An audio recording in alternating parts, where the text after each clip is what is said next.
La otra pregunta tiene que ver con el tema de Sinaloa.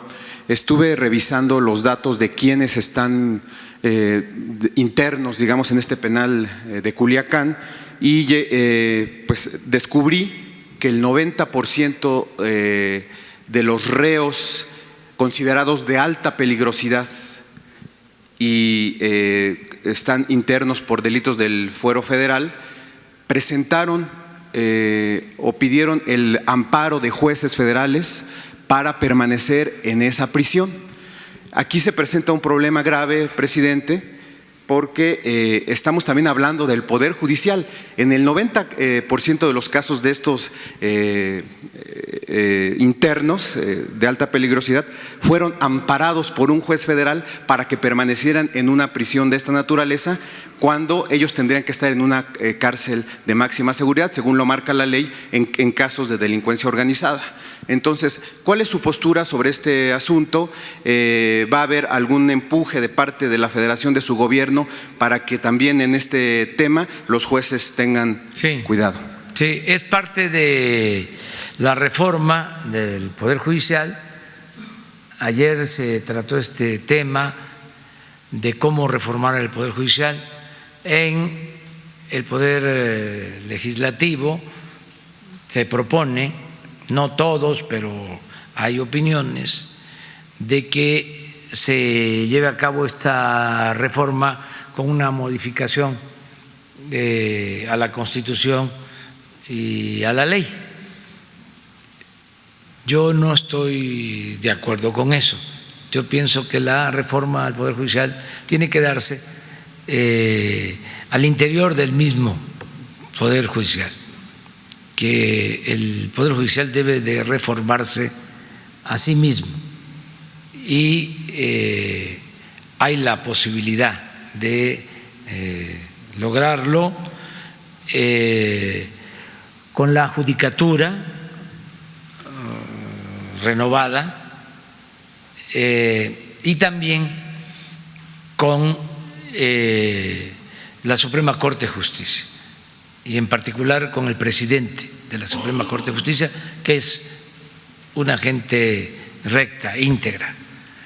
Entonces ellos, como un poder independiente, pueden llevar a cabo los cambios que necesita el Poder Judicial, porque sin duda hay corrupción en el Poder Judicial. Y una prueba fehaciente de que no andan bien las cosas en el Poder Judicial es este caso. Yo tengo el dato,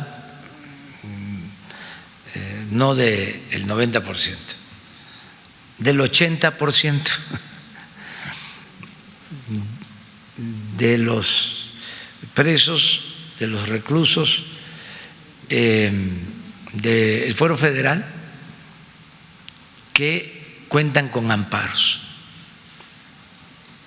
para no poder ser trasladados a otros penales. ¿Cómo se llegó a esto?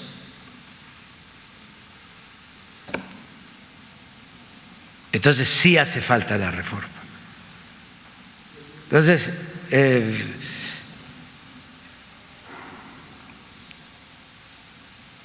fue mucha la corrupción que se permitió en el periodo neoliberal.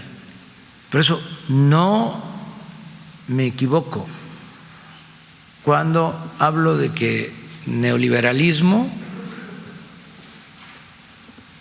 es sinónimo de corrupción. Todo el periodo neoliberal. Corrupción en todo. En lo que analice uno, en lo que tenga que ver con el gobierno, sea poder legislativo, poder judicial Poder Ejecutivo. Estaba contaminado de corrupción el gobierno. El principal problema del país era ese.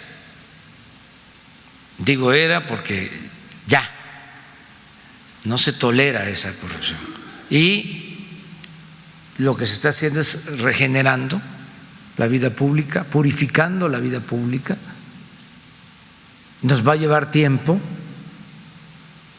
Esto que hablamos de aduanas, pero así está la migración, lo que tiene que ver con ministerios públicos, con jueces, servidores públicos del Poder Ejecutivo, senadores, diputados, que aprobaron reformas para permitir saqueos,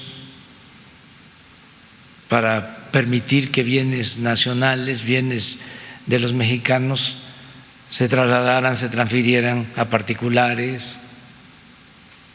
El FOAPROA, imagínense, convertir deudas privadas en deuda pública. ¿Puede haber un atraco más grande que ese? ¿Un ilícito más grande? ¿Un fraude más grande? ¿Una deuda de 1 billón de pesos que se mantiene igual y ya se pagaron de intereses